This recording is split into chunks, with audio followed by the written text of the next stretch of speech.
உண்ணாவிரதம் இருந்தாங்க, முதலமைச்சராக இருந்து. கலைஞர் அவர்கள் இதற்காக பல போராட்டங்கள் நடத்தினார். அண்ணன் ஸ்டாலின் அவர்கள் பல தீர்மானங்களை நிறைவேற்றி இருக்கிறார்கள்.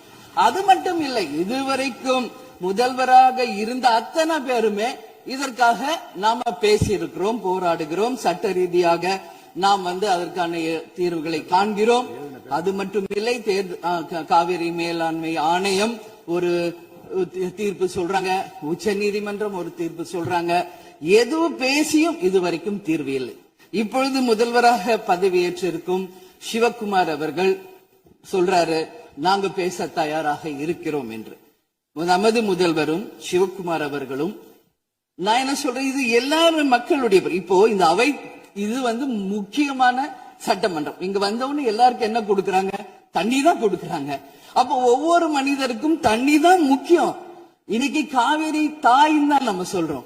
ஒரு தாயின் ஒரு குழந்தைக்கும் எப்படி தாய்ப்பால் இன்றியமையாதோ அது பாருங்க, அத்தனை பேரும், அது விவசாயிகளா இருக்கட்டும், குடிமக்களாக இருக்கட்டும், இங்கு மிக முக்கியமானது குடிதண்ணீர். நீரின்றி அமையாது இவ்வுலகு. அதனால முதல்வர் அவர்களே, உங்களை நான் கேட்டுக்கிறது, எப்படி மின்மிகை மாநிலமாக தமிழகத்தை உருவாக்கணுமோ அது மாதிரி மின்மிகை நீர் மேலாண்மையை நாம் நிச்சயம் உருவாக்க வேண்டும் என்று கேட்டுக்கொள்கிறேன்.